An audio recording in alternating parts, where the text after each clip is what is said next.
Muy bien, buenos días. Comparecemos hoy para aclarar y aportar más datos sobre la noticia aparecida sobre el retraso en las obras de la línea ferroviaria Zaragoza-Teruel. Les recordamos que este corte total de la vía, es decir, tanto para pasajeros como para mercancías, se produjo en febrero de este año, en concreto el día 17 de febrero, y se anunció que el plazo sería un plazo de 9 meses, es decir, un plazo que finalizaría el próximo 17 de noviembre. Hoy, 17 también, llevamos 8 meses de cierre de la línea total. El cierre de la línea total es una medida a la que se recurre de manera muy excepcional, precisamente por los perjuicios que causa tanto a los pasajeros como al tráfico de mercancías. Esta es una línea, era una línea frecuentemente muy utilizada por los ciudadanos, sobre todo en el tramo que afecta a las comunicaciones de la ciudad de Teruel, y también por los tramos de mercancías que se han tenido que derivar por bien vía Madrid o bien vía Tarragona, y esa perpetuación puede generar el hábito a circular por esos otros corredores.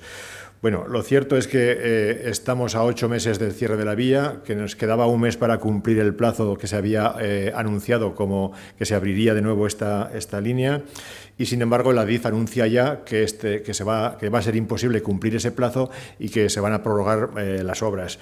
Y lo más grave de todo esto es que lo anuncia sin dar un nuevo plazo, ¿no? Sin dar una fecha razonable de apertura de la línea. Esta demora, según Adif, viene textualmente por la optimización de los métodos constructivos y la implementación de elementos adicionales de sostenimiento en los túneles. Es decir, en Román Paladino han aparecido circunstancias no previstas inicialmente, ha sido necesario redactar modificados de los proyectos y pedir autorización para estos nuevos proyectos. También menciona la aparición de restos arqueológicos y la dilación en algunas autorizaciones de permisos de otros organismos. Imagino que se refiere pues, los permisos de patrimonio del Gobierno de Aragón. La realidad es que todos los que observamos estas obras con cierta frecuencia vemos que el ritmo que llevan no es el ritmo adecuado, y también somos conocedores de que se han producido hundimientos, algunos de ellos graves, en la mayoría de los túneles que se procedía a aumentar el gálibo. Lo grueso de estas obras, lo que llevó realmente al cierre de la línea, pues básicamente era el aumento de gálibos, es decir, de altura y anchura libre en túneles y en pasos superiores. Bueno, pues en esos túneles se han producido 4 hundimientos, 2 de ellos en el tramo entre Teruel y Valencia. El más grave de ellos, el producido en Xérica, que se produjo con el hundimiento de máquinas dentro del túnel que quedaron sepultadas, y no hubo que lamentar ningún tipo de desgracia personal porque se produjo en un fin de semana. Y también se han producido hundimientos de los túneles que hay en el entorno de la estación de Mora.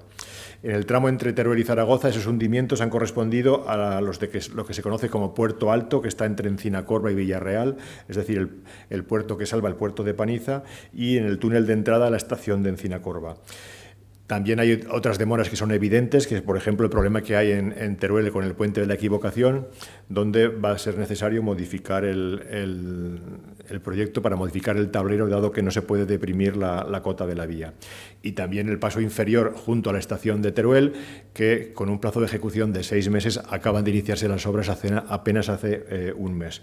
Con lo cual está claro que la demora respecto a ese paso inferior como mínimo, aun cumpliendo plazo, sería de 5 meses. Bueno, es que hay cuestiones también adicionales a este respecto. Por ejemplo, también hemos conocido que en la residencia de Teruel los maquinistas, pues obviamente, al estar cerrada la línea, se han ido a otros destinos, y que va a ser difícil que regresen todos aquellos que se han ido, con lo cual habrá que establecer un periodo de formación de maquinistas que también demorará la apertura de la línea. Con lo cual, lo que venimos a exigir es que lamentar el no cumplimiento de los plazos que dio Adif, lamentarlo seriamente, porque da la impresión que siempre, cuando no hay la diligencia suficiente o no se pone el interés suficiente cuando las obras afectan a Aragón o muy especialmente a la provincia de Teruel. Y segundo, que exigimos que se nos dé a conocer un nuevo plazo cierto lo más breve posible, obviamente, porque la ciudadanía exige un respeto, y también el futuro de la línea exige esas obras con la mayor celeridad posible, tanto por el servicio a los pasajeros como por el servicio de mercancías, que, como ya he citado antes, si se desvían por Madrid o por Tarragona, crean un hábito para muchas de las empresas que la utilizan, que luego será costará reponer. Lamentamos que esto sea así. sabemos que el ritmo no lleva el ritmo adecuado y tampoco sabemos por qué no lo lleva el ritmo adecuado. Sabemos que hay pasos elevados, por ejemplo, que se acaban de iniciar hace muy poquito tiempo, como por ejemplo el paso elevado cerca de la estación de Navarrete del Río, que hay otros pasos elevados que también se están construyendo que todavía no están finalizados, les falta el tablero, les faltan los muros de contención, pasos que no tenían ningún problema adicional, o sea que simplemente fue derribar el que había y construir uno nuevo. Y esos que no tenían ninguna problemática adicional también se han retrasado. Exigimos celeridad en las obras, exigimos a Adif que dé un plazo cierto de finalización de las mismas y que se programe ya la entrada en vigor de esta línea sin más demoras. Muchas gracias.